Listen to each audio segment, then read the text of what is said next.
جليل القدر رفيع الذكر مطاع الأمر جليل البرهان فخيم الاسم غزير العلم وسيع الحلم كثير الغفران ونشهد أن لا إله إلا الله وحده لا شريك له ونشهد أن سيدنا وسندنا وحبيبنا وحبيب ربنا وطبيب قلوبنا ومولانا محمدا عبده ورسوله صلى الله تعالى عليه وعلى آله وأصحابه وبارك وسلم تسليما كثيرا الذي أرسله الله تعالى بالحق بشيرا ونذيرا وداعيا إلى الله بإذنه وسراجا منيرا أما بعد فأعوذ بالله من الشيطان الرجيم بسم الله الرحمن الرحيم الله لا إله إلا هو الحي القيوم لا تأخذه سنة ولا نوم له ما في السماوات وما في الأرض من ذا الذي يشفع عنده إلا بإذنه يعلم ما بين أيديهم وما خلفهم ولا يحيطون بشيء من علمه إلا بما شاء وسع كرسيه السماوات والأرض ولا يؤوده حفظهما وهو العلي العظيم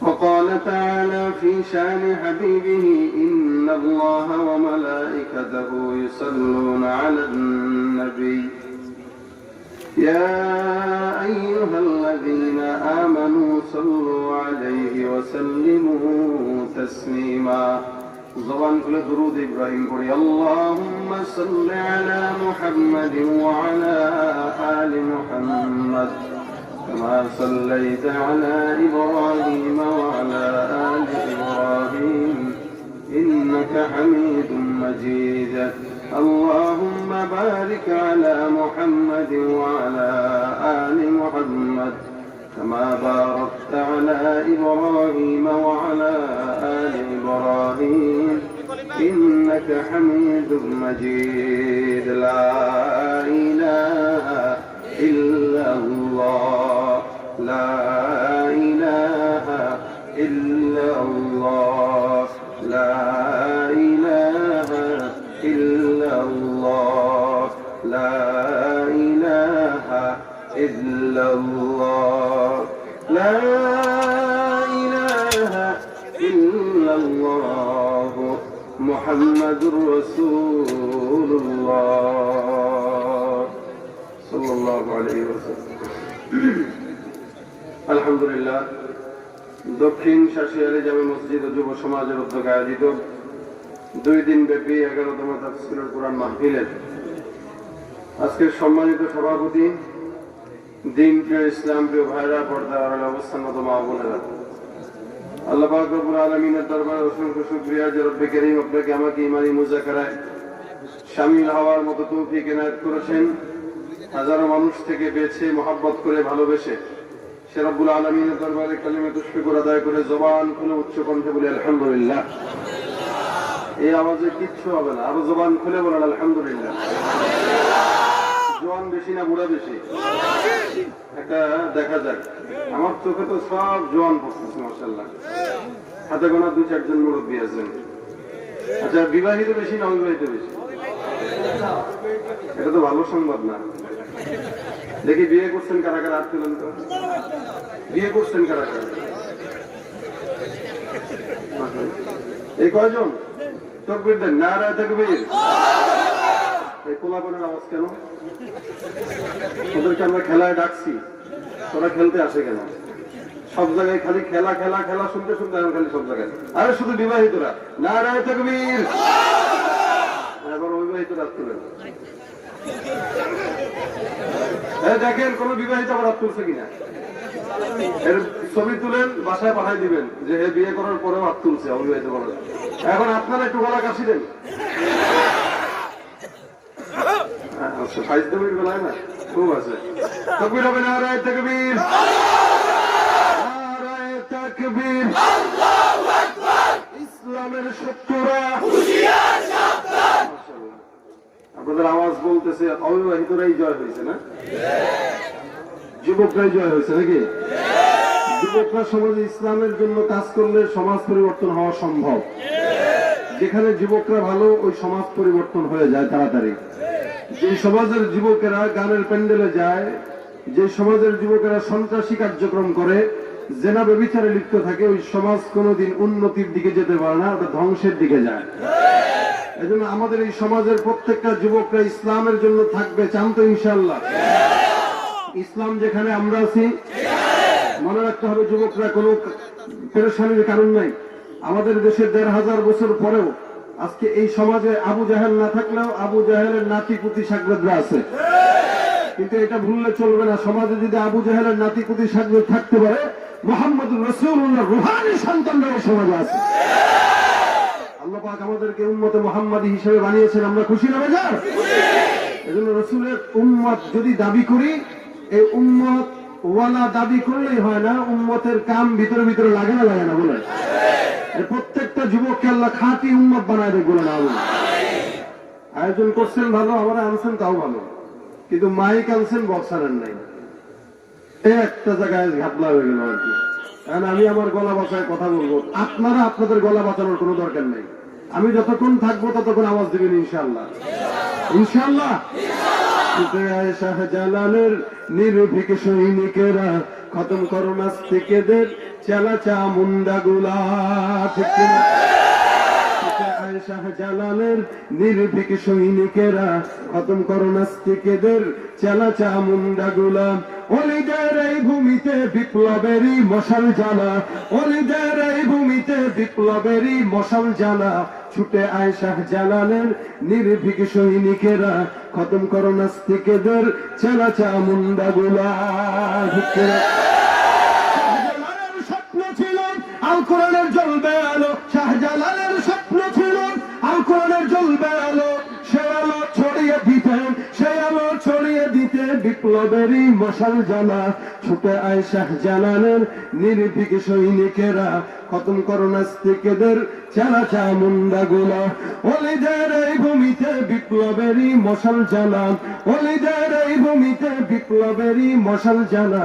ছুটে আয় শাহজালালের নির্ভীক সৈনিকেরা খতম করো নাস্তিকদের চালা চামুন্ডা গুলা। ঠিক না? আল্লাহ কবুল করে বলেন আমিন। সংক্ষেপে ইনশাআল্লাহ অল্প কিছুক্ষণ আলোচনা।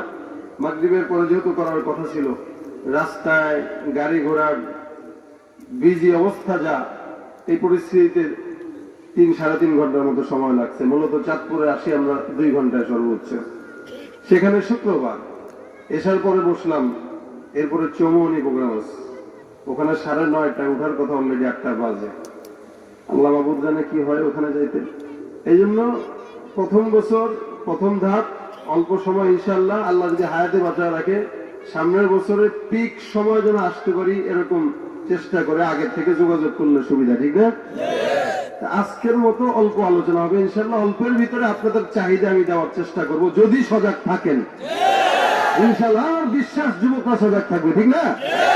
গোলামি হবে কার? আমরা খাই কার? পড়ি কার? বাবার কাছে যাবেন? পীরের কাছে যাবেন, শাহজালাল মাজারে যাবেন, ভারতের গোলামি করবেন, আমেরিকার গোলামি করবেন? আল্লাহর খাই, আল্লাহর পরি, আল্লাহর দুনিয়া থাকি, গোলামি চলবে আল্লাহর। আমরা কোন দিল্লির গোলামি করি না, আমরা আমেরিকার গোলামি করি না। আমাদের মুসলমানের রক্তে যদি ইসলাম থেকে থাকে, এই রক্ত নিয়ে আমরা মালিকের গোলামি করি ইনশাআল্লাহ। আল্লাহ পাক এই শিক্ষাটা আমি যে আয়াত তেলাওয়াত করেছি এটার ভিতরে দেন। এই আয়াতটা কোরআনের ভিতরে সবচেয়ে দামি আয়াত, যে আয়াত আল্লাহ পাক রব্বুল আলামিনের হাবিব মুহাম্মদ রাসূলুল্লাহ সাল্লাল্লাহু আলাইহি সাল্লাম কর্তৃক সার্টিফিকেট প্রাপ্ত। আল্লাহর কোরআনের ভিতরে সূরা আছে কয়টা বলেন? মাশাআল্লাহ আপনারা সবাই জানেন, আপনারা জ্ঞানী। 114টা সূরা আছে, আপনারা যেহেতু জানেন আপনারা জ্ঞানী। ফেসবুকে সেদিন একটা ভিডিও দেখলাম, এক ভদ্রলোককে প্রশ্ন করা হচ্ছে, ভাই কোরআনের সূরা কয়টা? সে বলতেছে 364। সুবহানাল্লাহ বলবেন না? যাক মাশাআল্লাহ, এটাও সজাগ আছে। কোন কোন জায়গায় তো সুবহানাল্লাহ করা শুরু করে। এক মাহফিলে বলতেছিলাম, আবু জাহেল রাসূলকে পাগল বলে, এটা কত বড় খারাপ কথা। এটা শোনার পরে সামনে থেকে 3-4 জন মুরব্বী টাইপের এরা বলতেছে সুবহানাল্লাহ, তবে ইখলাসের সাথে বলতেছে, উচ্চারণ করে।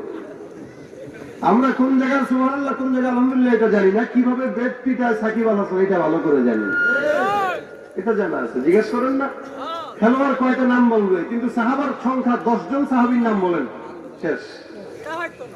এলেম নাই আর। তারে ইউটিউবে দেখছি একজন জিজ্ঞেস করছে, ভাই 4 জন সাহাবীর নাম বলেন, 4 জন নবীর নাম বলেন। তো সে বলতেছে আবু বকর, ওমর, ওসমান, আলী। নবীরা কি মনে হয় আপনাদের?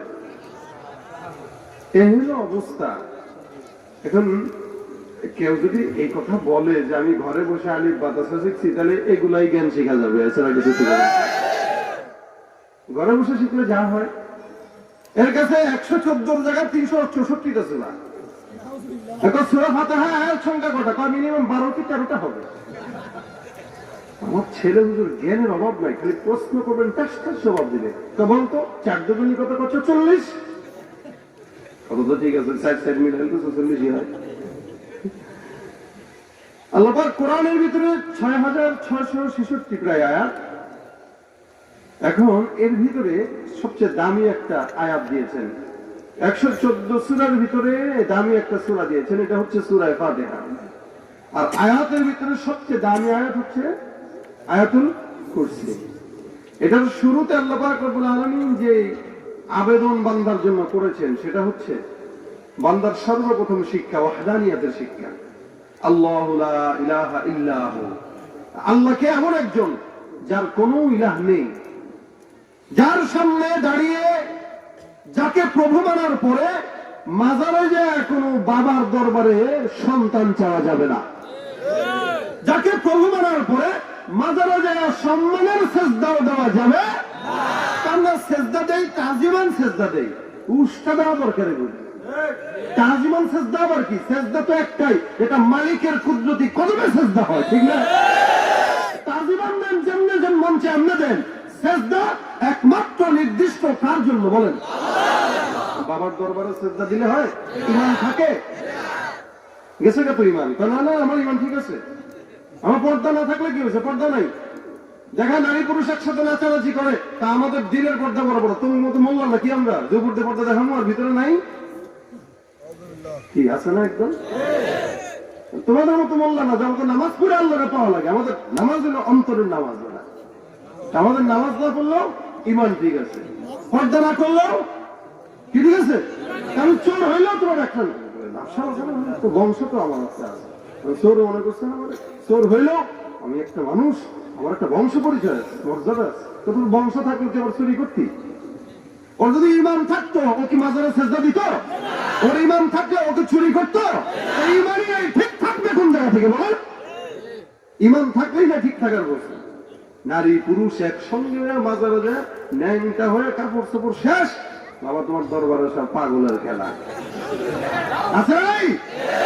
গানও ধরছে সে একেবারে, মাওলা তোমার লীলা খেলা কেউ বোঝে না, কাউকে রাখো গাস্ত লাতো মাওলা কাউকে রাখো পাঁচতলায়। ইমান একদম তাজা। এই জিকির করলে কোনো ফাল মারে খেলে, ফাল মারে গেল, ইমানদার হয়ে গেছে। এদিক দিয়ে আল্লাহরাও মানে, ওদিক দিয়ে বাবার কাছে যাও মানে, ওদিক দিয়ে আল্লাহরও মানে, এদিক দিয়ে নেতার গোলামি করে, ওদিক দিয়ে আল্লাহরও মানে, এদিক দিয়ে পীরের পায়ে সেজদা করে। আল্লাহকে যদি কেউ মানে, সে দুনিয়ার কোন মানুষের গোলামি করবে না। এটা হলো হাদানিয়াত। আল্লাহু লা ইলাহা ইল্লাহু, এমন একজন মালিককে তোমরা মানো যার কোন ইলাহ নাই। এই ব্যাপারে কোন মানুষ যদি ঈমানের সঙ্গে ইহতিসাবের সঙ্গে সাক্ষ্য দেয়, রাসূল বলেন ঈমানান ওয়া ইহতিসাবান ফাদাখালাল জান্নাহ। একবার যদি কেউ ঈমানের সঙ্গে এই কালেমাটা পড়ে, সে কোথায় যাবে বলেন? কোনো সন্দেহ আছে? ঈমানের সঙ্গে পড়লে জান্নাতি। এজন্য আল্লাহ পাক রব্বুল আলামিন বান্দাকে শিখায় দেয়, বান্দা ইহুদিরাও বিশ্বাস করে আল্লাহ একজন, নাসারারাও বিশ্বাস করে আল্লাহ একজন, কিন্তু তারা বিশ্বাস করে ঠিকই আল্লাহর সাথে আরেকজনকে মানে, আল্লাহর সঙ্গে আরেকজনকে শরীক করে। যদি প্রশ্ন করেন ওয়ালা ইন সাআলতাহুম মান খালাকাস সামাওয়াতি ওয়াল আরদা লা ইয়াকুলুনা আল্লাহ, কেউ যদি বান্দারে প্রশ্ন করে ইহুদি নাসারা আল্লাহ আসমানটা বানাইলো, কে বানাইলো? বলে আল্লাহ। জমিনটা কে বানাইলো? বলবে আল্লাহ। তারা বিশ্বাস করে আল্লাহ, তারাও বিশ্বাস করে আল্লাহ পাক রব্বুল আলামিন সব সৃষ্টি করলেন। হে মুসলমান, দুনিয়ার জিন্দেগিতে আল্লাহ পাক রব্বুল আলামিন বলেন বান্দা সবাই বিশ্বাস করে আল্লাহ এক, তবে তারা আল্লাহর সঙ্গে অন্যকে মানে, সূর্যকে মানে, চন্দ্রকে মানে, জমিনকে মানে, পূজা করে। ইহুদিদেরকে যদি প্রশ্ন করা হয়, তারা বলে ওয়াকালাতিন ইয়াহুদু উযাইরুন ইবনুল্লাহ ওয়াকালাতিন নাসারাল মাসীহু ইবনুল্লাহ। ইহুদিরা বলে উযাইর হলো আল্লাহর পুত্র, নাসারারা বলে মাসীহ হলো আল্লাহর পুত্র। আর আমরা যারা মুমিন আছি, ঈমানদার আছি, আমরা সবাই জবান দিয়ে বলি লা ইলাহা ইল্লাল্লাহ।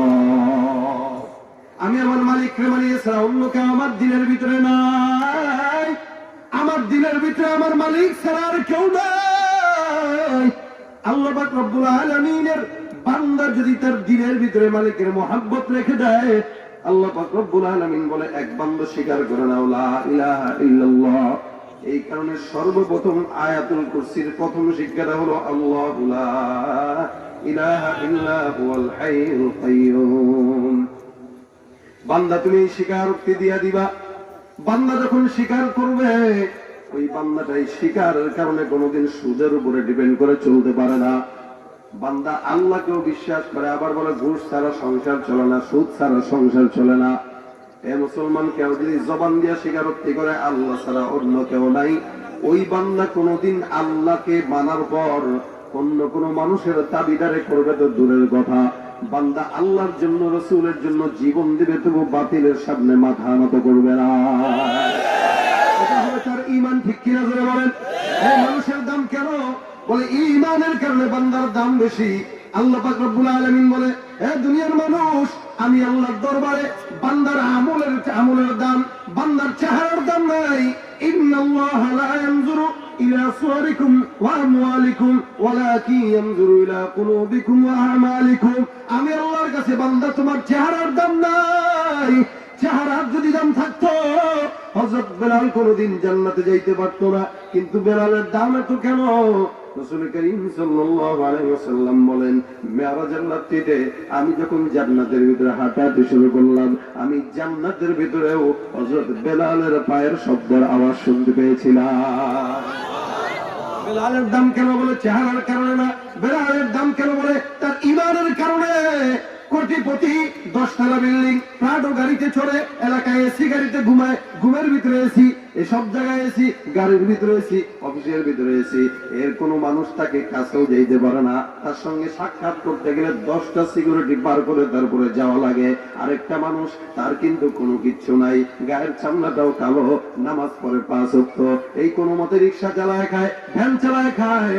আল্লাহ পাক রব্বুল আলামিনের কাছে ওই কোটিপতির চাইতে এই রিক্সাওয়ালা কালো মানুষের দামটা কোটি গুণে বেশি। ঠিক কিনা? কেন বেশি? বলে ঈমানের কারণে দাম। বান্দা তার দাম হওয়ার পিছনে তার মাত্র একমাত্র কারণ ঈমান। আল্লাহ পাক রব্বুল আলামিন বলে বান্দাকে আমি আল্লাহ দুনিয়াতে শ্রেষ্ঠত্ব দান করলাম, এই শ্রেষ্ঠত্বের পিছনে কারণ হলো বান্দা মুমিন। আর বান্দার দিমাগ আছে, বান্দার বিবেক আছে, অন্য কোন পশু পাখিকে আমি আল্লাহকে দেই নাই।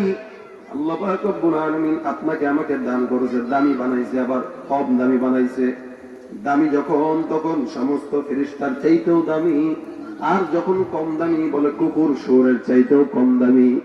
এই জন্য তো রব্বুল আলামিন বলে উলাইকা কাল্লানাম বাল হুম আদল, এরা কিসের মতো বলে কুকুরের মতো, শুয়োরের মতো, হায়াওয়ানের মতো।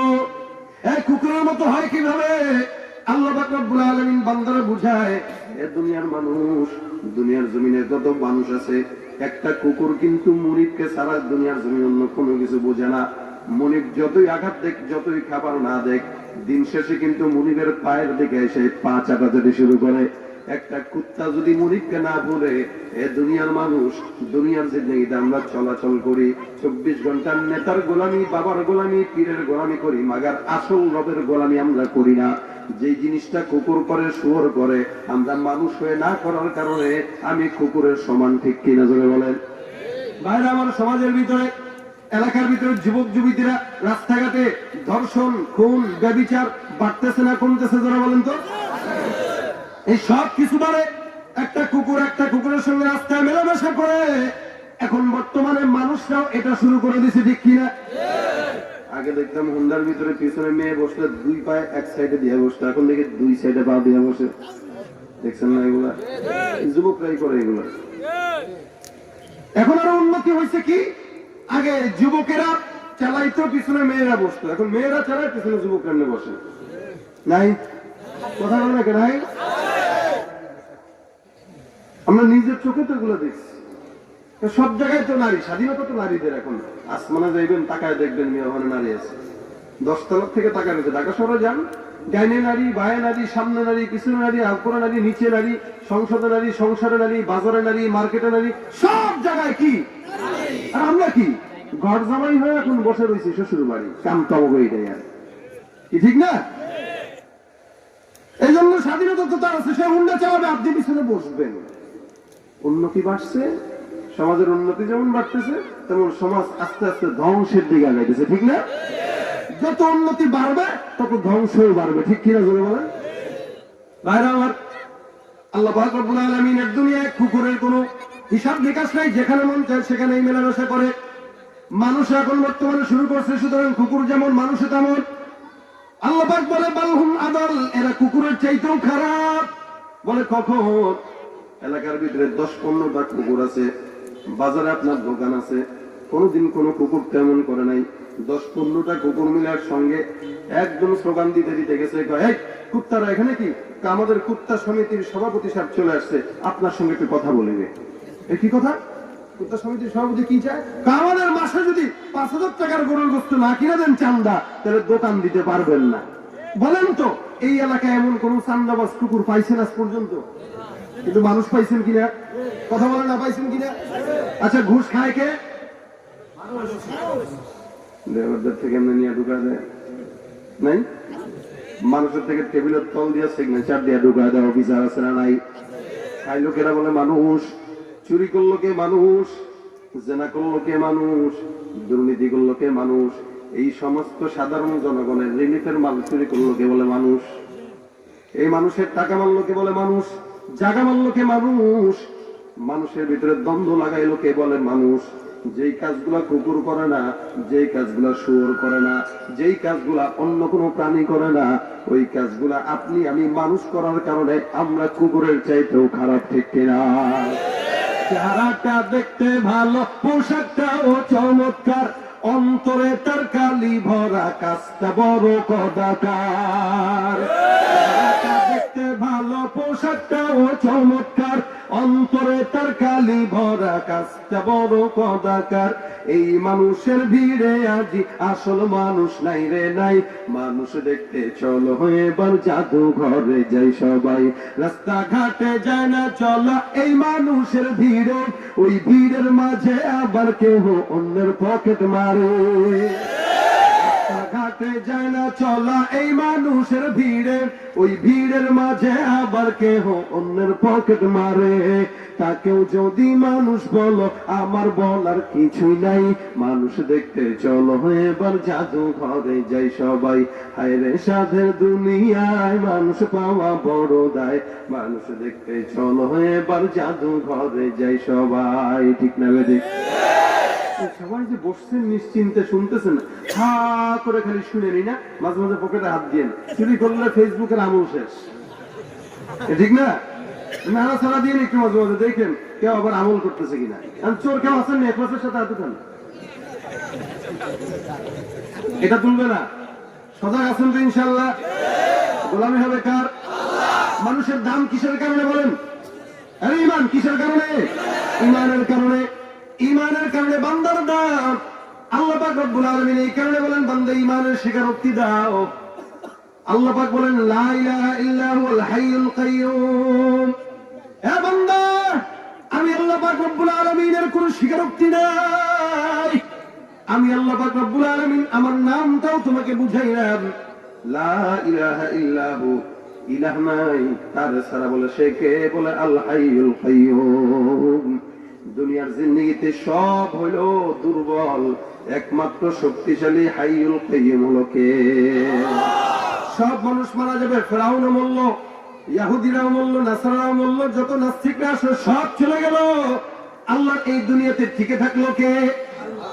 কিয়ামত পর্যন্ত আছে, আগেও ছিল, এখনো আছে, ভবিষ্যতেও থাকবে। প্রত্যেকটা মানুষ মরণশীল, একমাত্র মালিক হলো চিরঞ্জীব, মালিকের কোনো মরণ নাই। আর চির শক্তিশালী, তার শক্তি কোনোদিন ফুরাবে না। আল্লাহ পাক এই সুন্দর করে বান্দাকে প্রথমে একমাত্র কালেমার তাওহীদের শিক্ষা দান করে দেয়। এই মুসলমান এই কারণে শক্তিশালী যেই মালিক, ওই মালিকের কাছে বান্দার চাওয়াটাই হলো কর্তব্য। যেই মালিক চিরঞ্জীব, যদি চাইতে হয় ওই মালিকের কাছেই তো চাইবা। এ মুসলমান, মানুষের ক্ষমতা আজকে আছে কালকে নাই, শক্তি আজকে আছে কালকে নাই। আমার মালিকের শক্তি আর ক্ষমতা দুনিয়া সৃষ্টি করার আগে যেমন ছিল এখনো তেমন আছে, আজীবন তেমনই থাকবে। ঠিক কিনা? মালিকের শক্তি কোনোদিন কম হয় না। এই কারণে চাইতে হয়। রাসূল বলে তার নামে চাও, তার কাছে চাও। আল্লাহর হাবিব বলে কোন বান্দা যদি আল্লাহর কাছে চায় এই দুইটা নাম দিয়া, মসজিদে নববীর ভিতরে পয়গম্বর নামাজ আদায় করে, এক সাহাবীও নামাজ আদায় করে, নামাজের পরে ডাক দেয়া আল্লাহর কাছে দোয়া চায়। আল হাইয়ুল কাইয়্যুম নামের উসিলায় সাহাবী বারবার আল্লাহর কাছে চায়, ইয়া হাইয়্যু ইয়া কাইয়্যুম বিরহমাতিকা নাস্তাঈন। মালিকের কাছে যখন বারবার দুইটা নামের উসিলায় চায়, আল্লাহ পাক রব্বুল আলামিনের পয়গম্বর সাহাবাদেরকে ডাক দিয়া বলে, হে সাহাবায়ে কেরাম, তোমরা মনে রাখবা, কোন বান্দা যদি এই দুই নামের উসিলায় মালিকের কাছে চায়, আমার আল্লাহ ওই বান্দার সব মনের চাওয়াগুলো পূর্ণ করে দিবে। কখন যাবেন মালিকের কাছে? ফজরের পরে চাইলে বলেন চাও। আর জোহরের পরে যদি চাইতে হয় আল্লাহ বলে চাও। আসরের পরে ডাকবো কিনা? বলে ডাকো। মাগরিবের পরে ডাকবো কিনা? বলে ডাকো। এশার পরে ডাকবো কিনা? বলে ডাকো। যখন মন চায় তখন ডাক দাও। আল্লাহ পাক রব্বুল আলামিন কোনদিন ঘুমায় না। এলাকার চেয়ারম্যান ঘুমাইলে এলাকা চলে, মেম্বার ঘুমাইলে এলাকা চলে, প্রধানমন্ত্রী ঘুমাইলে রাষ্ট্র চলবে, কোনো সমস্যা নাই। মাগার আমার আল্লাহ এক সেকেন্ডের জন্য তোমরা ছন্ন হইলে গোটা দুনিয়া বরবাদ হয়ে যাবে। ঠিক কিনা? এই কারণে মালিক বলেন না তাখুযুহু সিনাতুন ওয়ালা নাওম। আমি আল্লাহ এমন একজন মালিক, যেই মালিকের কোনো ঘুম নাই, তোমরা ছন্ন হই না। দুনিয়ার জিন্দেগিতে এমন কোন মানুষ নাই যে মানুষের ঘুম নাই, এমন কোন সৃষ্টি নাই যে সৃষ্টির ঘুম নাই। মাগার আমি আল্লাহ একজন, ঘুম তো দূরের কথা, কোনদিন তোমরা আমার চোখে লাগে না। হে মুসলমান, এই কারণে রব্বুল আলামিনকেও রাতে ডাকবা, এই কারণে রব্বুল আলামিনকে দিনেও ডাকবা। 24 ঘন্টা কোনো বান্দা যদি আল্লাহকে ডাক দেয়, ইমানটা তো সাধারণ জিনিস না। 3 জিনিসের সমন্বয়কে বলা হয় ঈমান। একটা হলো তাসদীক বিল জিনান, একটা হলো ইকরার বিল লিসান, আর একটা হলো আমল বিল আরকান। তাসদীক বিল জিনান কাকে বলে? এটা হলো ঈমানের সর্বপ্রথম একটা অবস্থা। বান্দা তার দিল দিয়ে বিশ্বাস করবে আল্লাহ এক। এটা বান্দা বিশ্বাস করার পর এখন বান্দার আরেকটা কাজ আছে। এই কাজটা হইল অন্তর থেকে বিশ্বাস করার পর এখন বান্দা তার জবান দিয়ে স্বীকারোক্তি করে দিবে। জবানের স্বীকারোক্তি কি? লা ইলাহা ইল্লাল্লাহ। বান্দা সর্বপ্রথম অন্তর দিয়া বিশ্বাস করবে, তারপরে বান্দা তার জবান দিয়া স্বীকারোক্তি করে দিবে। এখন বান্দার 3 নম্বর কাজটা হইল কি? বান্দার 3 নম্বর কাজটা হইল আমল বিল আরকান। বান্দা তার অঙ্গ প্রত্যঙ্গ দিয়া সব কিছু বান্দাতে আমলের দ্বারা পরিবর্তন করে দিবে। বান্দা আল্লাহর নিজাম মোতাবেক চলবে, বান্দা পয়গম্বরের নিজাম মোতাবেক চলবে। এই 3 জিনিসের সমন্বয়কে বলা হয় ঈমান। এ মুসলমান, আল্লাহ পাক রব্বুল আলামিনের হাবিব বলে, এই কারণে বান্দা 24 ঘন্টা যদি ডাকতে হয় মালিককে ডাকো, শুধু দিল দিয়া বিশ্বাস করো, মাগার জবান দিয়া স্বীকার করবো না, এটার নাম ঈমান না। দিল দিয়াও বিশ্বাস করব, জবান দিয়াও স্বীকার করব, আর আমল দিয়াও আল্লাহকে দেখায় দেব। যারা বলে নামাজ না পড়লেও ঈমান ঠিক, পর্দা না করলেও ঈমান ঠিক, তাদের এই কথাটা জানা দরকার আছে না নাই বলেন তো?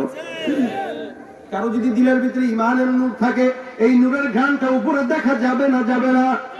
আপনার দিলে যদি ঈমান থাকে উপরে ঘ্রাণ ছড়াবে, আপনার দিলের ভিতরে, আপনার ভিতরে যদি শিক্ষা থাকে উপরে এটার ঘ্রাণ ছড়াবে। আর কোন বান্দার দিলের ভিতরে যদি ঈমান থাকে, এই ঈমানটা তার উপরে উপরে অবশ্যই দেখা যাবে। মুসলমান, এই আল্লাহ পাক রব্বুল আলামিন এই কারণে বলেন, বান্দা অবশ্যই আল্লাহর স্বীকারোক্তি দাও, খবরদার এমন জনকে মানো যে রব্বুল আলামিন কোনোদিন ঘুমায় না, তন্নাচ্ছন্ন হয় না। এই আয়াতুল কুরসিতে আল্লাহ পাক রব্বুল আলামিন এই শিক্ষাগুলো দিয়ে দিয়েছেন। পয়গম্বর বলে আয়াতুল কুরসিটার এমন দাম, আল্লাহ পাক এটার ভিতরে নানান শিক্ষা দান করেছেন। এত কিছু বলার সময় নাই, তবে আয়াতুল কুরসির ফজিলত সম্পর্কে রাসূল কারীম সাল্লাল্লাহু আলাইহি ওয়াসাল্লাম বলেন, উবাই ইবনে কাব রাদিয়াল্লাহু তাআলা আনহুকে ডাক দিয়া বলেন, উবাই ইবনে কাব, তোমার কাছে কোরআনের ভিতরে সবচেয়ে দামি আয়াত কোনটা? হযরত উবাই ইবনে কাব ডাক দিয়া বলতেছেন, ইয়া রাসূলুল্লাহ, আপনি এবং আপনার মালিক ভালো জানেন। আল্লাহর হাবিব বলেন, না না, তোমার জ্ঞান যতটুকু বলো তুমি সেটা আমাকে শোনায় দাও। উবাই ইবনে কাব ডাক দিয়া বলতেছেন, ইয়া রাসূলুল্লাহ, আমার দিলটা বলে গোটা কোরআনের ভিতরে সবচেয়ে দামি আয়াত হলো আয়াতুল কুরসির আয়াত। রাসূল বলে, এটা যদি কোনো বান্দা সব সময় আমল করে, আল্লাহ পাক রব্বুল আলামিন তার আমলের কারণে জান্নাতকে যাওয়া সহজ করে দিবেন। আয়াতুল কুরসি এমন ফজিলতপূর্ণ, আবু হুরায়রা রাদিয়াল্লাহু তাআলা আনহু হাদিস বর্ণনা করে, বুখারীর ভিতরে উল্লেখ, একবার রাসূল কারীম সাল্লাল্লাহু আলাইহি ওয়াসাল্লাম আবু হুরায়রা রাদিয়াল্লাহু তাআলা আনহুকে যাকাতের সম্পদ পাহারা দেওয়ার জন্য দায়িত্ব দান করছে। ডাক দিয়া বলে, আবু হুরায়রা, এই যাকাতের মালগুলো তোমার দায়িত্বে দিলাম, তুমি এগুলা পাহারা দিয়ে দাও, খবরদার চোর যেন চুরি না করতে পারে। আবু হুরায়রা পাহারা দেয়। রাত্রিবেলা গভীর হয়ে গেছে, দরজা তো মোটামুটি দুর্বল। আবু হুরায়রার ঘরের ভিতরে চোর একটা প্রবেশ করলো। চোর প্রবেশ করছে কেন? বলে চুরি করার জন্য। টের পেয়ে আবু হুরায়রা রাদিয়াল্লাহু তাআলা আনহু ধরে ফেললেন চোরকে। ধরার পর এখন চোখের পানি নাকের পানি একসঙ্গে করে বলে, হুজুর মাফ করবেন, জিন্দেগিতে প্রথম চুরি করছে, এটাই শেষ, এটাই শুরু। আমার বাপ খায় না, মা খায় না, বাচ্চা খায় না, হুজুর গো, আপনি যদি একটু দয়া করতেন হুজুর। আবু হুরায়রা ধরছে, না না না, ধরলে ছাড়া যাবে না, রাসূলের বিচার দেব। চোর যখন রাসূলের কথা শুনছে, কানতে কানতে অস্থির হয়ে গেছে। হুজুর, আপনি যদি রাসূলের কাছে বিচার দেন তাহলে তোমার হাত কেটে ফেলবে, কারণ ইসলামের বিধান হলো চুরি করলে কি হবে? হাত কাটা। এটা কোরআনের বিধান। কেউ চুরি যদি করে তার উভয় হাত কেটে দাও, এবার চোর হোক অথবা মেয়ে হোক অথবা ছেলে হোক। এখন আপনাদের এলাকায় বাজারের ভিতরে কোন মতো একটা পকেট মারে ধরছেন, পিটাইতে পিটাইতে পিটাইতে পিটাইতে একদম থামা থামা বানা দিচ্ছে। একজন দেখ দেখ, কিরে চোর রে, এমন এই লোকটা এমনি পিটাইতেছে কেন? গাই মিয়া, আমার মানি ব্যাগ ধরে টান দিছে। তো মানি ব্যাগ নিছে নাকি? কেন নিতে পারে না? এত সোজা নিতে পারে না, একটু মাইরে মারে যে ভর্তা বানায় ফেললাম। আর আমাদের দেশের মানুষের স্বভাবও আছে একটা স্বভাব, মারাত্মক স্বভাব। মারামারি লাগছে, এটা যদি কেউ দূর থেকে টের পায়, থামাবে তো দূরের কথা, দূর থেকে পিক আপ দেয়, মার মার মার, আছে না? পিক আপ দিতেছে, মার মার, থামাবে তো দূরের কথা। আর চোর যদি হয় তাহলে তো কোনো কথাই নেই। 2 টাকা চুরি করার দায় যদি কারো পিটান, তাহলে সমাজে কিছু কিছু এমন মানুষ আছে যারা জনগণের টাকা চুরি করে, এদেরকে কি করা উচিত বলেন? যারা আছে কিছু কিছু, আমি সবার কথা বলতেছি না, যেই চুরি করবে, এটা আপনার ভাইও যদি আপনার জায়গা চুরি করে, সে অপরাধী না অপরাধী না বলেন? বনের জায়গা মারা খাইছে ভাই, আছে না নাই? বাপমা দিছে ভাগ করে, কিন্তু মেরে দিছে ভাই। তুই স্বামীর টাকা তো স্বামীর করাস না, আর স্বামীর থাকুক 14 বার, এটা তার হক, এটা সে প্রাপ্য। আপনি কোন হিসাবে নেন? কিয়ামতের দিন ধরা খাওয়া লাগবে না? কি করবেন 1 বিঘা জায়গা নিয়ে? থাবুর দিয়ে ধরবো আমি আঁচল দিয়ে, এই কই যাস? আমি জান্নাতে যাই। কত সোজা। দুনিয়াতে 5টা টাকা পাইতাম, কত কি হয়েছে? 5টা টাকা দিয়ে দিব, সমস্যা নেই। তো কথা আছে এদিকে সাইডে সাইডে নিয়ে বলবে কথা হইলো 5 টাকা। ওই যে বাদাম কিনতেছেন তো, 10 টাকার বাদাম কিনছে, আরেকটা বাদাম এমনি খাইতেছে। এদিক দিয়ে বাদাম কিনছে, ওদিক দিয়ে আরেকটা চুলা খাওয়া শুরু করছে। এই কইছেন নাকি যে আমি খাবো? বলে নাই তো। বড়ই কিন্তু ভাই 1 কেজি বড়ই দেন, এদিক দিয়ে বড়ই মাপতেছে, আর এদিক দিয়ে সে খাওয়া শুরু করছে। আরে আজিব অবস্থায় তো বান্দার হক। এগুলো ছোট ছোট বিষয়, কিন্তু এগুলো মারাত্মক গুনাহ। এবার লজ্জায় না, কিছু কইতে পারে না। এখন 10 জন মানুষ যদি 10 কেজি বড়ই কেনার সময় দুইটা করে খায়, 20টা তো এমনি গেল গা। এনে তো আধা কেজি আছে, কি ঠিক না? এটা তার হক। এখন এমন যদি কেউ থাকে, ও টান দিয়া বললো সাইডে কথা আছে, তো 5 কত? তো 5 টাকা পাই। তো 5 টাকা যেহেতু 5, আজকে আমি 5 টাকার কারণে জান্নাতে যেতে পারতেছি না, আর তুই 5 টাকার জন্য জান্নাতে চলে যাবি না। এত সোজা। দুনিয়াতে হাফ ভাড়া কইছিলি, স্টুডেন্ট ভাড়া, আসলে তোর খোলা মায়া ছিল 10টা, দাড়ি চাচ্ছস, বোঝা যায় নাই। আজকে ওই 5 টাকা দিয়ে তাড়াতাড়ি, ওই 5 টাকা ওই দিন আমার পকেট থেকে বড় লাগছিল। তো দোস্ত রে, মাফ করে দে, আল্লাহর দোহাই লাগে, জান্নাতের দরজাটা খোলা, আমি আর দেরি সহ্য হইতেছে না। তো দেরি তো সহ্য হবে না জানি, ঢুকবি তো, কিন্তু আমারটা দিয়া যা। তো কত দিব? আমার 95 টাকা দরকার, 95 টাকা দে, তারপরে যা। তো তুই 5 টাকা আর 95, এটা কোনো হিসাব হইলো? আল্লাহ ওইগুলা কি বিচার? আল্লাহ বলবে আমার কোনো করার কিছু নাই, আমার হিসাব আমি মাফ করে দিছি, এখন তার হিসাব তুমি বুঝো। বাস চিন্তা করেন। এখন এই বান্দা যার নাকি মূলত ছিল নাকি 5টা, এর থেকে 95 নিয়ে হাসতে হাসতে গান গাইতে গাইতে জান্নাতে ঢুকে যাবে, ঠিক না? বন্ধু যখন বলে আমার বাড়ির সামনে দিয়ে, না আরে ঘরে বন্ধু যখন আমার নেকে লইয়া আমার চোখের সামনে দিয়ে জান্নাতে হাইটটা যায়, আমার বুক হাইটটা যায়, কি ঠিক কিনা? তুই 5 টাকা মারার কারণে জান্নাতের ফয়সালা হওয়ার পরেও জাহান্নামী হয়ে গেছে, আর আরেকজন জাহান্নামের ফয়সালা হওয়ার পরেও ওর থেকে নেকি নিয়ে জান্নাতে ঢুকে গেছে। হিসাব বুঝেন? হুকুকুল্লাহ একটা, হুকুকুল ইবাদ একটা। আল্লাহ বান্দার হক আল্লাহ মাফ করে না, নিজের হক মাফ করে দিবে, এটা বিষয় আলাদা। এ কারণে বোনের জায়গা মারছেন, এগুলো দিয়ে দিয়েন, খবরদার, তাহলে উপায় নাই। এখন এই চোর চুরি করতে আসছে, রাসূল ডাক দিয়া বলতেছেন, আবু হুরায়রা ডাক দিয়া বলতেছেন, তুই কি সত্যি চোর না? কারণ আল্লাহর কসম, হুজুর বিশ্বাস করেন, প্রত্যেকটা চোরের এটা একটা আদব, ও যতবার চুরি করবে ততবার কসম খাবে যে আমি এটাই শুরু, এটাই শেষ। আর চোর গুলা, মিথ্যুক গুলা কসম খায় বেশি, ঠিক কিনা জোরে বলেন? যত মিথ্যুক তত কসম বেশি। চোখের কসম, নাকের কসম, ঠোঁটের কসম, বাপের কসম, মায়ের কসম, নানান কসম। আবু হুরায়রার দিলে মায়া লাগছে, ছেড়ে দিচ্ছে। রাসূল কারীম সকালবেলা ফজরের নামাজের পর আইসা তদারকি করতে এসে ডাক দিয়ে বলে, আবু হুরায়রা, রাতের চোরটা কই? হুজুর রাতের চোর? সুবহানাল্লাহ। রাসূল কি দেখছে? দেখে তো নাই। রাতের চোর কই? হুজুর আপনি জানছেন? আরে আমি কি তোমার মতো ঘুমাই? আমার চক্ষু ঘুমায়, মাগার আমার অন্তর খোলা থাকে। সুবহানাল্লাহ। আমরা তো জোয়ানরা, শীতের ভিতরে বউ নাই, কতগুলা মানুষ হাত তুলছে তো, এগুলার কি করবো? কোলবালিশে করবো না? কম্বল একটা পাইলে আর কোলবালিশ একটা 2 রানের চিপা দিয়া কি আছে না ভাই? লোক যে ফেলায় কাস্তরের মতো, বাপ রে বাপ। মায়ের কথা দেখছো নি? হ্যাঁ, কীর্তুনি বালিশ বড়ালিস। তা আমার ঘুম আর আপনার ঘুম আর রাসূলের ঘুম তো এক না, ঠিক না?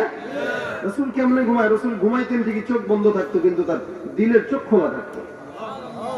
রাসূল তো দেখছে, সব আল্লাহ জানায় দিছে। রাসূল কা চোরকে ছেড়ে দিছে? বলে জি। তা চোর আজকেও আসবে। রাসূল কারীম সাল্লাল্লাহু আলাইহি ওয়াসাল্লামের কথা শুনে আবু হুরায়রা বলে, আজকে যদি আসে ওর খবর আছে, ওর পিটান আজকে হবে। আর পরের দিন রাত্রেবেলা আবার চোর একটা সুযোগে আছে, কখন ঢুকবো, তো ঢুকে গেছে। কারণ আগের দিন মাফ পাইছে, তো সাহস বেড়ে গেছে। আগের দিন যদি 2-4টা চটকানা মারতো আর সাহসটা হইতো না। মায়া করে ছাড়ছে, চোরে কি ধর্মের কথা শুনে সে আবার ঢুকছে দ্বিতীয় দিন। আবু হুরায়রা আবারও দ্বিতীয় দিন ঢুকার পরে ধরছে। চোর বলে, হুজুর মাফ করেন, আমি এটাই শেষ। তুই তো গতকাল একই কথা বলছিলি। হুজুর গতকাল তো চুরি করতে আসছিলাম। চুরি তো করতে দেন না, আমি তো আসছিলাম ঠিকই, নিতে তো পারি নাই, আজকে আবার আসলাম। হুজুর মাফ করেন, হুজুর আর জিন্দেগিতে আসবো না। হুজুর আমি আসলে চোর না, বুঝেন না, ধরা খাই বারবার। কেন? আমি যদি ভালো চোর হইতাম তো ধরা খাইতাম না। আবু হুরায়রার দিলে মায়া লাগছে, আবু হুরায়রা ছেড়ে দিচ্ছে। রাসূল সকালবেলা এসে ডাক দিয়ে বলে, আবু হুরায়রা চোর কোন জায়গায়? আবু হুরায়রা ডাক দেয়া বলে, হুজুর চোর তো ছেড়ে দিস। কেন ছাড়ছো? বলে, হুজুর নাকের পানি চোখের পানি সব এক কানতে কানতে অস্থির হয়ে গেছে, জীবনে বলে আর কোনোদিন চুরি করবে না। হুজুর বলে, আজকে রাত্রে আবার এটা আসবে। আবু হুরায়রা আজকে যদি আসে এটা বান্ধব এটা না। ও কি মনে করছে অত সোজা? আমি আবু হুরায়রা রাত থেকে বাঁচা। রাসূল ডাক দিয়ে বলে, ঠিক আছে অপেক্ষায় থাকো, রাতের অপেক্ষা। যখন নাকি গভীর রাত, আবু হুরায়রা নামাজের ভিতরে দণ্ডায়মান, চোর ঘরের ভিতরে ঢুকে। দ্বিতীয় দিন পার হয়ে তৃতীয় দিন চোর ঢুকে গেল ঘরের ভিতরে। আবু হুরায়রা দেখতেছে, খাপ করে হাতের ভিতরে ধরলো, ধরে ডাক দিয়ে বলে, চোরের বাচ্চা এদিকে আয়। গত 2 দিন করে ছাড়লাম, আজকে কোনো ছাড়াছাড়ি নাই। ফজরের পর রাসূল করিম সাল্লাল্লাহু আলাইহি ওয়াসাল্লাম আসলে ধরে রাসূলের কাছে ধরা খাওয়ায় দিল। তোরা এখন পেরেশানি হয়ে গেছে যে জানে রাসূলের কাছে ধরা খাইলে হাত কাটা ছাড়া কোনো উপায় নাই, সুতরাং কি করব? আল্লাহর হাবিবের কাছে ধরা খাওয়া যাবে না। চোর এখন বসে বসে আবু হুরায়রা বানছে এরারে। চোর এখন বাসা মাথায় একটা ফিকির আনতেছে। ফিকির কি ফিকির? বলে, ফিকির হলো কেমনে বাঁচা যায় এখান থেকে। ডাক দিয়ে আবু হুরায়রা বলতেছে এরকম। আবু হুরায়রা বলে, কি?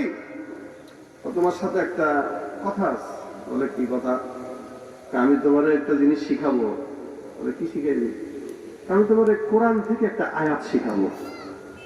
তো তুই আমার কোরআন থেকে আয়াত শিখাবি? বলে, জি। তো তুই চোর আমার শিখাবি? বলে, জি। চোর শিখাবে কোরআনের আয়াত? কি হয়েছে? চোর হইলে আমাকে ইমান টিমান ঠিক আছে না? আমাকে বংশ আছে না? হ্যাঁ, চোরের প্রেস্টিজ আছে না? আমরা বলো, তুই চোর হয়ে আমার কোরআন শিখাবো? বলে, কোরআনের ভিতরে সবচেয়ে দামি আয়াত যেটা, ওইটা শিখাবো। সুবহানাল্লাহ। আবু হুরায়রা ডাক দিয়ে বলে, বিনিময় কি চাস? বিনিময় আপনি আমার ছেড়ে দিবেন। ও এই কথা? বলে, হ্যাঁ। না, আবু হুরায়রা আপনি বুঝতেও পারবেন না, আমি এমন দামি আয়াত শিখাবো, আপনি যদি জানতেন তাহলে আপনি আমার অনেক আগেই ছেড়ে দিতেন, আমার থেকে ওই জিনিসটা শিখে নিতেন। এই জিনিস আপনি কারো কাছে পাবেন না। আবু হুরায়রা রাদিয়াল্লাহু তাআলা আনহু চিন্তা করে, কিরে চোর আমার এমন কি দামি জিনিস শিখাবে যেটা অন্য কারো কাছে নাই, তার কাছে আছে। ডাক দিয়া বলে, চোর বাবাজি একটু বল, কি বলবি বল। চোর সুন্দর করে পড়া শুরু করে দিয়েছে, বিসমিল্লাহির রহমানির রহিম, আল্লাহু লা ইলাহা ইল্লা হুয়াল হাইয়ুল কাইয়্যুম। সুন্দর করে শুরু থেকে শেষ পর্যন্ত চোর তেলাওয়াত করে। তেলাওয়াত যখন শেষ হয়ে যায়, এবার ডাক দিয়া বলে, আবু হুরায়রা এইটা হলো গোটা কোরআনের ভিতরে যত আয়াতগুলো আছে সব আয়াতের ভিতরে সবচেয়ে দামি আয়াত। এই আয়াতটা কোন বান্দা যদি রাত্রেবেলা ঘুমানোর আগে তেলাওয়াত করে, আল্লাহ পাক সারাটা রাত সমস্ত প্রকার শয়তান থেকে নিজের জিম্মাদারিতে হেফাজত করবে। দামি জিনিস না? শিখাইলো কে? চোর। চোর শিখাইলো, চোর। আবু হুরায়রা রাদিয়াল্লাহু তাআলা আনহু, মাশাআল্লাহ ভালো জিনিস শিখাইছে, আমি তো জানতাম না। বললাম তো, ছাড়েন ছাড়েন হাত ছাড়েন। আবু হুরায়রা দিলেন, ছেড়ে দিয়েছেন। চোর দৌড় মারছে। সকালবেলা রাসূল করিম সাল্লাল্লাহু আলাইহি ওয়াসাল্লাম আসছেন। আসার পরে ডাক দিয়ে বলে, আবু হুরায়রা চোর কোন জায়গা? বলে, হুজুর কাহিনী একটা ঘটছে। ও ছেড়ে দিছো তো? বলে, জি হুজুর। আচ্ছা বলো এবার কি কাহিনী? হুজুর এই এই এই এই এই কাহিনী। রাসূল করিম সাল্লাল্লাহু আলাইহি ওয়াসাল্লাম বলে, বেচারা যেটা বলছে এটা সত্য। চোরের এই কথাটা 100% সত্য মাগাত। মনে রাখবা, যে কোনো মানুষের কাছ থেকে ইসলাম কবুল করা ঠিক না। এই কোন পুলিশ, কোন নেতা, কোন রাস্তার মুচি, কোন রাস্তার ইঞ্জিনিয়ার, ডাক্তার যদি ইসলাম শিক্ষা দিতে আসে, আমরা তাদের থেকে গ্রহণ করব না, ঠিক কিনা? কারণ তার যেটা কাজ সে সেটাই করবে, আলেমদের কাজ যেটা আলেমরা সেটা করবে। চোর যদি মাঝে মাঝে ইসলামের পক্ষে কথা বলে, বুঝতে হবে উদ্দেশ্য ভালো না। নাস্তিকরাও যদি ইসলামের পক্ষে মাঝে মাঝে যদি একটা কথা বলতে চায়, বুঝতে হবে এর পিছনে তার উদ্দেশ্য একটা না একটা খারাপ আছেই আছে, ঠিক কিনা? এই কারণে সবার থেকে ইসলাম নিয়েন না। আল্লাহ পাক রব্বুল আলামিনের হাবিব বলে, আবু হুরায়রা এই চোরটা কথা যেটা বলছে সত্য, তবে চোরের উদ্দেশ্য ভালো না, চোরটাও ভালো না। আবু হুরায়রা বলে, হুজুর এটা কে? রাসূল বলে, তুমি কি চিনো? বলে, না আমি চিনি না। আল্লাহ পাক রব্বুল আলামিনের হাবিব মুহাম্মদুর রাসূলুল্লাহ ডাক দিয়া বলে, এইটা আসলে চোর না, এটা আসলে মানুষ না, এটা হলো ইবলিস, শয়তান। বুঝেন? আইসে কে? শয়তান আছে। আবু হুরায়রা বলে, হুজুর তাহলে গেল কেন? গেল হইলো এই কারণে, ও যদি জানে আমি রাসূলের হাতে ধরা খাইলে ওর অবস্থা বেগতিক হয়ে যাবে, এই কারণে কোনো মতে তোমার ভালো একটা জিনিস শিক্ষা দিয়া কোনো মতে জান নিয়া পলাইছে আর কি।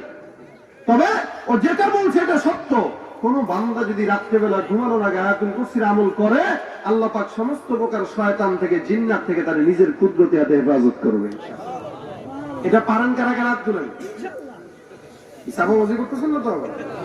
মাশাআল্লাহ, অনেকেই তো পারে। মাশাআল্লাহ, হাত নামান, আল্লাহ কবুল করুন। এই যে মসজিদের ইমাম সাহেব থেকে এগুলো শিখবেন, মুয়াজ্জিনের থেকে এগুলো শিখবেন। অনেক কিছু শিখছেন দুনিয়াতে, অনেক কিছু জানেন। ভালো হুন্ডা চালাইতে পারেন, ভালো গাড়ি চালাইতে পারেন, ভালো মাইয়া করে পড়াইতে পারেন, হ্যাঁ, গাছের তলে বসে কেমনে ডেটিং মারা লাগে এটাও ভালো পারেন, মাগার আয়াতুল কুরসি পারেন না, মাগার আল্লাহ আল্লাহ রসুলের নাম জানেন না। আপনার মতো মানুষ, আপনিও মানুষ, আবু জাহেলও মানুষ, কোনো পার্থক্য নাই, ঠিক না? না, আবু জাহেল বলতে মুসলমান। এখানে মুসলমান হব কিভাবে এগুলো জানা যায় এই ফিকির রাখবো মাথায়। মসজিদের ইমাম থেকে এগুলো শিখবো, মুয়াজ্জিন থেকে শিখবো, বুজুর্গদের থেকে এগুলো শিখবো। আল্লাহ পাক যেন শিখার তৌফিক দান করে, বলেন আমিন। ভাইরা আমার, প্রত্যেকটা যুবক এই আয়াতুল কুরসিটা শিখায়। এটা কেউ কেউ বলে এটা ইসমে আজম। অনেক বিপদের ভিতর থেকেও আয়াতুল কুরসির তেলাওয়াতের মাধ্যমে আল্লাহ পাক হেফাজত করে নেয়। অনেক জায়গায় এটা অনেক বড় সত্য কাজ করে, তবে ইয়াকিনের সঙ্গে না, এই ভক্তিতে মুক্তি, ভক্তির সঙ্গে যদি তেলাওয়াত করেন ইনশাআল্লাহ আল্লাহ পাক অবশ্যই কাজে দিবে না দিবে না? বলেন তো। রাত্রিবেলা ঘুমানোর আগে তেলাওয়াত করবেন। আমরা তো এখন রাত্রে ফেসবুকে আমল করি, ঘুমানোর আগে মাশাআল্লাহ অযথা ঘন্টার পর ঘন্টা মেসেঞ্জারে, ঘন্টার পর ঘন্টা ফেসবুকে, ঘন্টার পর ঘন্টা ইউটিউবে অযথা সময় ব্যয় করতেছে। তেলাওয়াত করার টাইম নাই। ওই ফজরের 5 মিনিট আগে শয়তান মোবারক এসে বলে, দোস্ত ঘুমাও, আর কোনো সময় নেই, এখন সময় হয়ে চলে আসছে ঘুমানোর, ফজরের নামাজ একটু আজান দিল মাত্র, সকালে আবার কোচিং আছে, ডেটিং আছে, এগুলা করা লাগবে না, তাড়াতাড়ি ঘুম পাড়া যায়। অথচ সারাটা রাত কিন্তু ফেসবুক চালাইছে। এই যুবক নাই এলাকায়? রাত ব্যাপী আমল করে ফেসবুকের। এই আমল বাদ দিয়া আয়াতুল কুরসির আমল করেন, আয়াতুল কুরসির আমল করেন। এটার আমল করলে ইনশাআল্লাহ আল্লাহ পাক কুদরতি ভাবে আপনার হেফাজতের দায়িত্ব নিয়ে দিবে। রাত্রে যদি মরণও চলে আসে, জান্নাতি মরণ হয়ে যাবে, ঠিক কিনা যাবে বলেন? আর এমন অবস্থা বর্তমানে, এগুলো তো আমাদের সমাজে একটা রোগ, ব্যাধি হয়ে দাঁড়াইছে। জোয়ান নাই, বুড়া নাই, একই জিনিসে সবগুলা মানুষ ধরা খায় গেছে, ঠিক না? এক মাহফিলে গেছি, সেখানে এক মুরব্বীর হাতে এত বড় একটা মোবাইল। তা আমি বলি, ভাই এত বড় মোবাইল এই বয়সে যে চালান, তো ভাই একটু দোয়া করেন, ওলাটা খুব শখ করে মোবাইল কিনতেছে, ফেসবুক চালাইতে পারে। একজনের কাছ থেকে শুনছিলাম বিড়ি খাওয়ার দোয়া বলে আছে, শুনছেন না? ফেসবুক চালানোর দোয়া আছে, ফেসবুক চালানোর তো দোয়া করে নেই। বুড়া নাই, জোয়ান নাই, ছেলে নাই, মেয়ে নাই, প্রত্যেকটা মানুষ আজকে ফেসবুক রোগে আক্রান্ত, ঠিক কিনা করে বলেন? নিজেদেরকে মনে করো খুব বড় সেলিব্রিটি, কিছু একটা লিখতে পারলে হয়ে গেছে। তুই আমার চিনস, কিছুতে কিছু ফেসবুকে লেখো ধরে নিয়ে, তুই লেখা কি খুব বড় সব কামাই ফেলতেছস? তুই লেখা কি করতেছস? যার নামে লিখতেছস, ওর গুণাগুলো তোর মাথায় নিতেছস, এতটুকু কাজ করতেছস তুই। এর বাহিরে বেশি কিছু করা যায় না, ঠিক না? কেউ যদি কারো গুণা দোষ চর্চা করে, তার দোষগুলা সব আল্লাহ পাক তার ঘাড়ে দেয়, আর নেকিগুলো তার ঘাড়ে দিয়ে দেয়, ঠিক না? মানুষের দোষ গোপন রাখবেন। হাজারো জানেন ওই লোকটা খারাপ, এই দোষটা গোপন রাখার দ্বারা আল্লাহ পাক দুনিয়া আখিরাত সব জায়গায় আপনার দোষ গোপন রাখবে, ঠিক না? ফেসবুকটা একটা রাষ্ট্র, এই রাষ্ট্রের প্রধানমন্ত্রী আমি যা বলবো তাই হবে, এটাই মনে করো যুবকেরা, ঠিক না? ইউটিউব, ফেসবুক, টিকটক, লাইকি, অধিকাংশ বৈজ্ঞানীরা বলে, এই অভিজ্ঞ যারা তারা বলে, এই সমস্ততে যারা অধিক নেশায় আসক্ত, এরা অধিকাংশই মানসিক বিকারগ্রস্ত, মানসিক প্রতিবন্ধী, ঠিক না? এজন্য সমাজে ফেসবুক চালাবো, এটা যেন আমাদের আমলের কারণ হয়, ঠিক না? এটাতে মাইয়া ছবি পাইলে লাইকের অভাব নাই, 1.5 লাখ 2 লাখ লাইক, ওরে বাপরে বাপ, আমি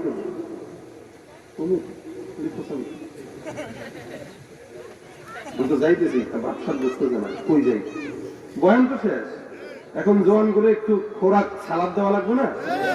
বিরিয়ানিতেও একটু সালাদ টালাদ দিয়ে মাখা খেলে মজা লাগে, ঠিক না? এক তো সময় কম, দ্বিতীয় মাহফিলের প্যারা আছে মাথায়, আবার মাইক আমার মন মতো না, এরপরে জোর করে ঠেলতেছি আর কি। ঠেলা গাড়ি আর কত জোর করে চালানো যায়? এখন শেষ মাস আপনাদেরকে নিয়ে একটু সালাদ টালাদ দিয়ে তারপরে যাবো, চলবে? ঘুমাইতেছে মনে হয়, হ্যাঁ? ডিজিটালে বাংলাদেশে কত কিছু দেখার আছে, দেখতে গেলে শেষ হবে না, অল্প দেখো ভাই, পোলা মাইয়া জোয়ান বুড়া একই রোগে খাইছে ধরা, আধুনিকতার হাওয়া গায়ে লাগছে তাই, ঠিক কিনা? দয়া করে একটু আওয়াজটা বাড়ান, গলা ভাঙলে সারা বছর কানবো। বদদোয়া দিব তোর জন্য, আল্লাহ বিয়া না দেয়, তুই কিনলে গেছিলাম